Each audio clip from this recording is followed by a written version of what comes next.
What's up guys, this is Austin with Proper Spray Equipment. Today we're going to be going over how to bulletproof your AR45.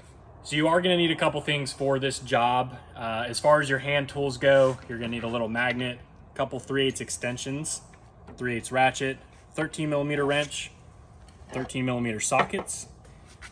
Torque wrench is highly recommended, and I'm just going to use my electric ratchet to speed things up.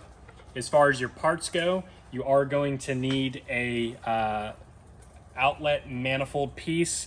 The part number is going to be 3120050. I'll have that down in the description.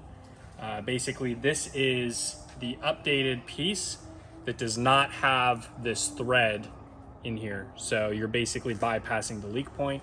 You'll reuse your O-rings from this piece on the new piece. And then the last piece you're going to need is a 3/4 inch check valve. Basically what we do with this is just pull the guts out, so you can see there's nothing in here. Some people clip this out. I'm just leaving this one in for the purpose of the video. It will work fine if you do not take those plastic pieces out. All right, so before we get into the disassembly on this, I do want to talk about these machines that we have here. So I've got two ARs. There's one here and one down over there. These are what we call the updated units. So AR has taken into account the issues for at least our industry that we're finding with these pumps, and they've updated them. So a couple of the things they've done is on your outlet discharge side, they have removed the ball valve and they've put a nice, I believe this is 1/2 inch hose barb on this, so you can run that straight. And then on your bypass side, this is now no longer these crappy elbows. This is an old one, as you can see. So the problem with these is you have that much to get a hose on there and crimp down. And this part here, it's really flimsy. So if you crimp it down too hard, it cracks it. They've done away with that. They made a nice 3/4 inch barb with a nice collar on it. And most importantly, one of the biggest flaws with this machine is this outlet manifold portion down here, which the old part, again, looks like that. It has a thread and a plug that goes in here.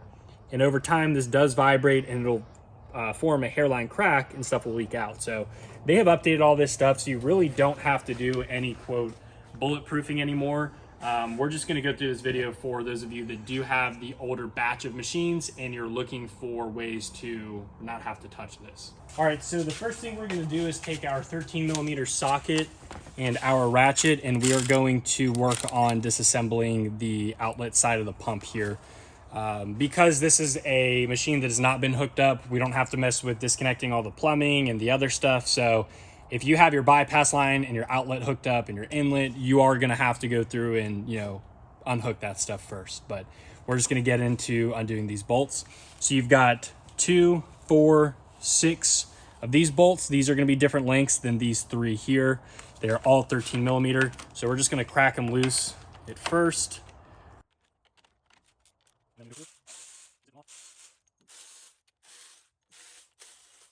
And you might have heard that there's 2 keyways that drop down here. So you want to make sure that you keep track of those. And I'll show you an easy way to get these back in the bottom of the pump whenever we get to reassembly. So then we have 3 more here. Same thing, I'm going to crack them loose first.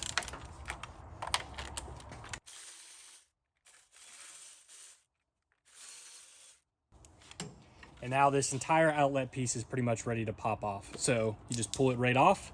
Might be a little bit of water that's left in there. So that's how you take off the back outlet. Now that we have the outlet manifold off, I went ahead and grabbed one of these off the shelf that does not have the regulator on it. What you're gonna wanna do is grab at kind of both sides here, and you're gonna have to pull it with quite a bit of force in order to get these 2 pieces apart. But once you do, the main focus is gonna be down here where this plug is.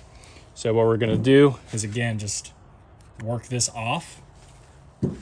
And now we are going to remove the O-rings off of this. So you will need a pick. We're just gonna kind of work these O-rings out very carefully without puncturing them.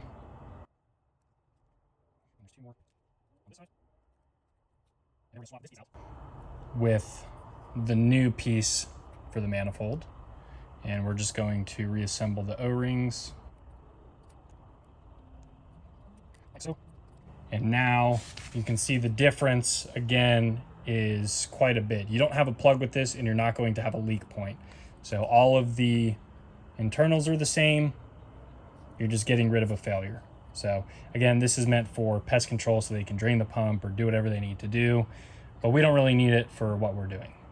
Okay, so for reassembly, you've got to make sure that you line up the green O-rings with this top regulator housing up here. And then down here, you want to make sure that this piece gets pushed in there. And then lining this back up to here. And then you just got to push it in place. Make sure you don't see any of the green O-rings. Now the hard part is going to be getting everything aligned. What I would do is find a clean table or something that you can place this on and feel if it wobbles, and make sure that each of these joints are level, because they will rotate each direction by themselves. So I'm going to go ahead and get this aligned off camera, and then I'll show you how to reassemble the pump. All right, so now we have our original piece, and we are going to put this back onto the pump. So what you want to do is line up with each of these check valves and just kind of tap it in lightly, like so.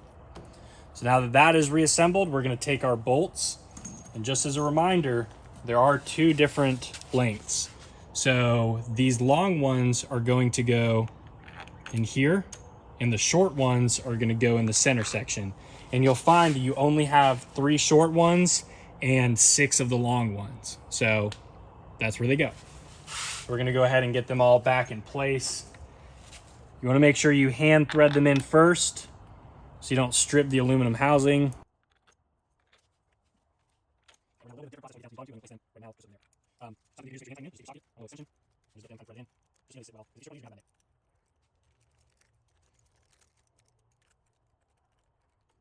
Now for a tedious portion, these keyways, they're going to go up into the back of the pump on the bottom, and you'll see one side has a bevel, one side's flat. You want the flat side facing the outer portion of the pump. So a little trick that I do is I'll take this magnet. Granted, it's not magnetic, but it's skinny enough to where you can press it up into the slot like so, and it will keep it in there. This is what it looks like on the bottom of the pump on this head cap. The keyways go in here. So you want to make sure that on the bottom of that pump, you reach up in there and you get the keyway in there, and then you can hold it up by pressing the magnet up against that keyway. So we're going to go ahead and do that on the bottom. All right, so now that we have everything basically hand tightened, we are going to go through and torque these 2 specs. So on our sheet here from AR, the part is going to be number 6, which is these bolts here. And on the back, you've got the bolt. It's an M8-60, and it's 90 inch-pounds for torque. So we are going to torque them 90 inch-pounds, and we're going to do kind of a star pattern just like you would on a car, and go from there. So 13 millimeter torque wrench, 90 inch-pounds.